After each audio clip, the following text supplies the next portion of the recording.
You ever have a day where you think, man, I survived worse than this? What's a little neighborhood drama gonna do? Yeah, that's how I started out, sitting on my crooked back porch, mug in hand, hoping for nothing more than a little peace and maybe the sound of birds instead of sirens. 23 years in the Army, 6 overseas, 2 tours that nearly snapped me in half, and all I wanted was a tiny fixer-upper at the edge of a no-name suburb. Just me, some battered garden tools, and a stretch of land that looked like hell to most folks, but felt like home to me. A house with bones, you know what I mean? Not pretty but solid, tucked down at the bottom of a hill between maples and cottonwoods, cheap and half forgotten, wedged right between 2 parcels with the High Pines Ridge HOA, but not technically under their thumb. I checked it twice. Asked the city, asked again. After all that time taking orders, I was done with bosses in tennis visors. I moved in April, ground still spongy from snow melt spring, just a rumor. Started clearing brush, fixing fences when I noticed the first odd dip in the yard. Just a little hollow, maybe a critter had burrowed through, maybe a root finally gave up the ghost. But then came another dip, then another just enough to catch your boot and make you curse under your breath. At first I shrugged it off, but then the smell hit. Not every day, just these sour pockets that had wafted by and make coffee on the porch feel like punishment. Check the septic, nothing. Crawl space dry as chalk. No sign of rats, no standing water, just air that felt wrong. The neighbors? Well, let's just say they weren't rolling out the welcome mat. All their houses looked stamped from the same plastic mold regulation mailboxes, garage doors you could eat off lawns with lines so sharp they'd slice your ankle. The kind of folks who'll report you for letting your trash bin sit out past noon. One afternoon, a guy in his 60s, dog on a leash, strutting past my gate with a shiny HOA badge clipped to his vest like he's the neighborhood FBI, stops to chat. Settling in, he asks, eyeing my muddy boots. I say, trying to make this place mine. You ever have drainage issues down this way? He grins tight as a drum. Not on our end. You know, your lot used to be part of the common parcel until it got carved out. Bit of a shame. Prime access point. Access to what I asked, but he just whistled for his dog. Careful what you dig into. Real fragile soil. You might make things worse. The way he said it. Like a warning. So I start digging, not with a shovel, at least not yet, but through records. Plat maps, utility overlays, whatever I could find. My parcel's marked by this weird gray line that doesn't match any city pipe. Arcs right under my yard, exits by the neighbor's wall. Wasn't supposed to be anything there. I call public works guy named Reggie, answers, says, could be private old easement maybe, but it's not ours. You're outside the HOA, right?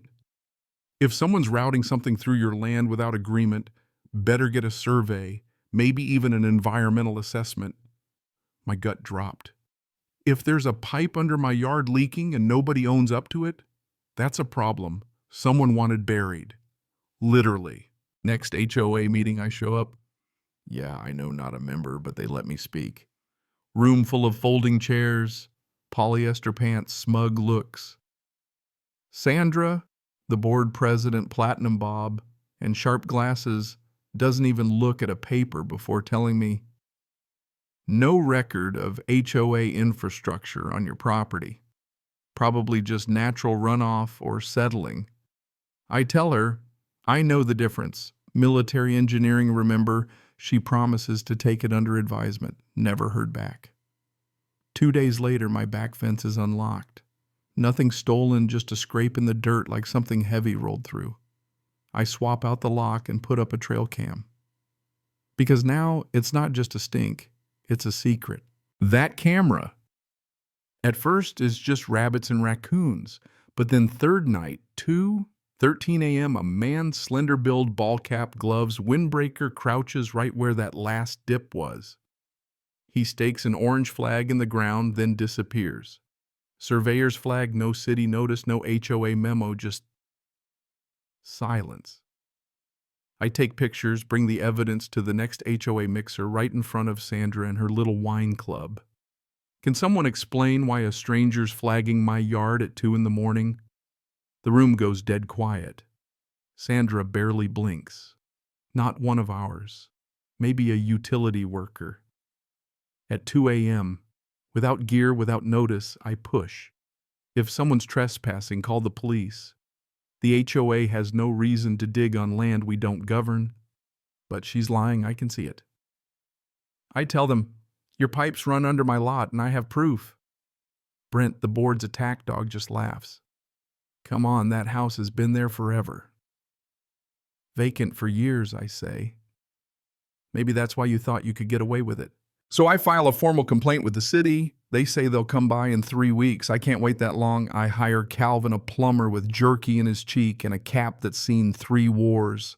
He runs a scope down a fresh hole and says, not a residential line, 6-inch industrial, no right of way. And it's under pressure. Where's it going? Back uphill. Might be sewage if they cut corners. If it clogs. Well, son, it'll blow somewhere. Could be your yard. My stomach turned to ice. I send the HOA a cease and desist. My buddy Greg, a JAG lawyer, drafts it. Legally airtight, direct, not one wasted word. They don't reply. But a week later, I get a violation taped to my fence, unkempt lawn, visual nuisance. They're not even my HOA. I document everything, photos, logs, the plumber's report screenshots from their private Facebook group where they call me Major Paranoia and Doomsday Prepper in the ditch house. They don't realize the ditch is a ticking bomb. June hits air so thick you could cut it in that stink. It's constant now. I start digging for real spade wheelbarrow, old army habits. Grid the yard, photograph everything. 10 shallow trenches in, I find it 6 feet down behind a dead maple. A big PVC pipe duct taped and spray foamed, no city tag humming with flow. Calvin checks it out, shakes his head. Live line 3, different feeds. This is a pressure point. Everything from uphill dumps right here. That's when I know I'm not just unlucky, I'm the bullseye. I deliver photos and diagrams to the HOA. Nothing. So I rent an excavator and carve a trench the length of my yard pipes, exposed like bones. I put up a sign, danger unpermitted sewage line. That's when Gary from the board shows up, clipboard in hand, trying to play good cop. Don't you think this is a bit much, he says. The neighbors are concerned. They should be, I tell him. Who put this in? He dodges, mutters about historical easements. That night, someone eggs my door. Next morning, Sandra herself is caught on my camera glaring at the trench. But then neighbors start coming by. Quiet at first, but soon a trickle becomes a flood. An older woman with a walker brings lemonade and whispers, I always thought something stank when the sprinklers ran. A young couple complains about their basement sump pump backing up. The HOA blames groundwater, but nobody believes them anymore. Secrets don't stay buried, especially when they smell. One day a rusty F-150 pulls up. Guy steps out, work shirt hands, like leather. You Halperin. That's me. He tells me his name's Dale, used to do side jobs for the HOA. We laid those lines back when the HOA didn't want to pay for a proper stormwater hookup. Called it passive irrigation runoff. Started as gray water, then folks tapped in toilet showers. Sandra paid cash, told me to keep quiet. He hands me a manila folder, sketches, notes, payment stubs. Don't let 'em bury you, son. Then he's gone. That folder, gold.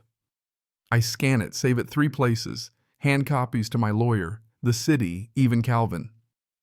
The next night, my floodlights get smashed. Then someone dumps dirt across my driveway.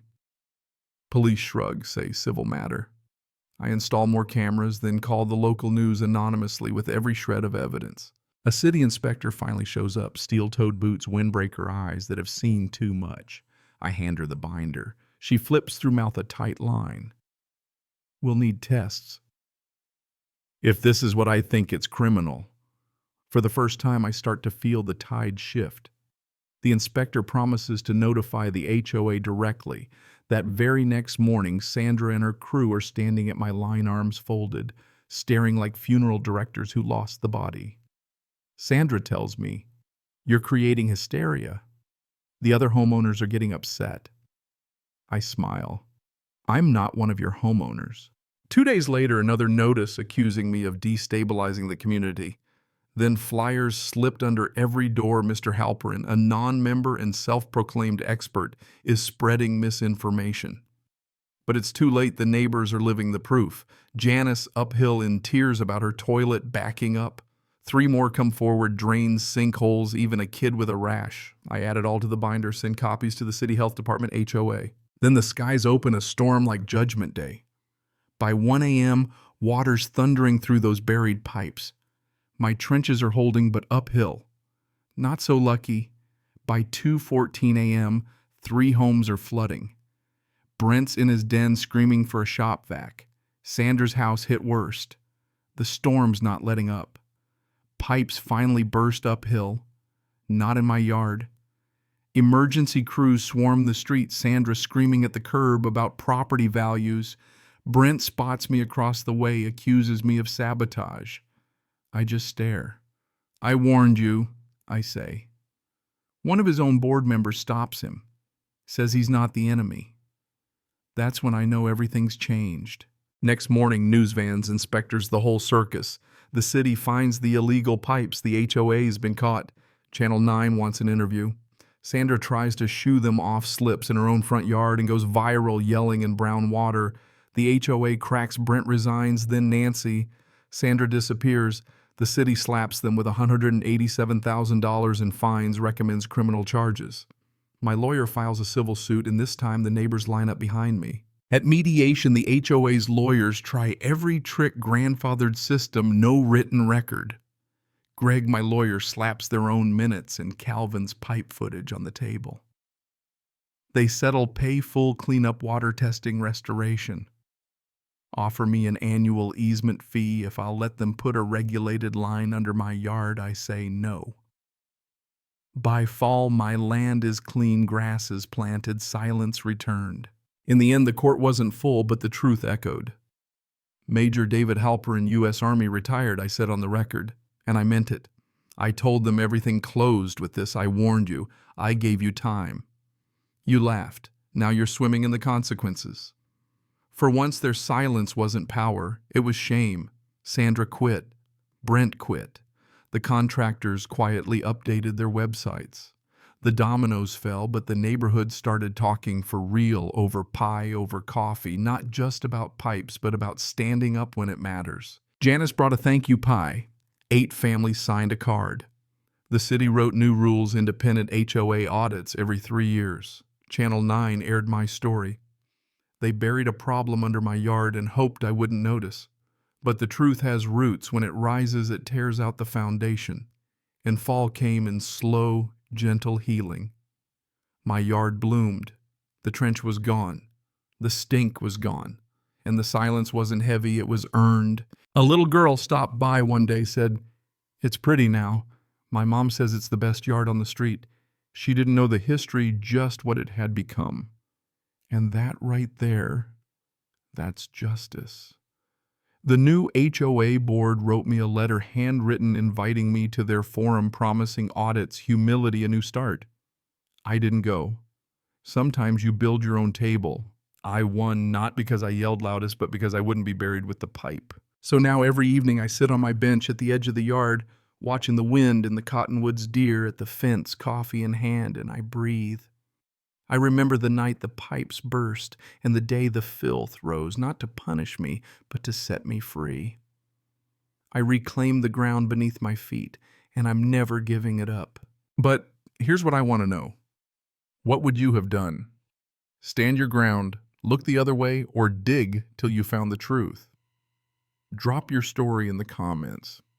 Let's talk about justice and the dirt we all stand on, because out here sometimes the only way to keep peace is to fight for it. And if you know someone battling their own buried problems, hit that share, send them this story, and remind them the truth always grows back.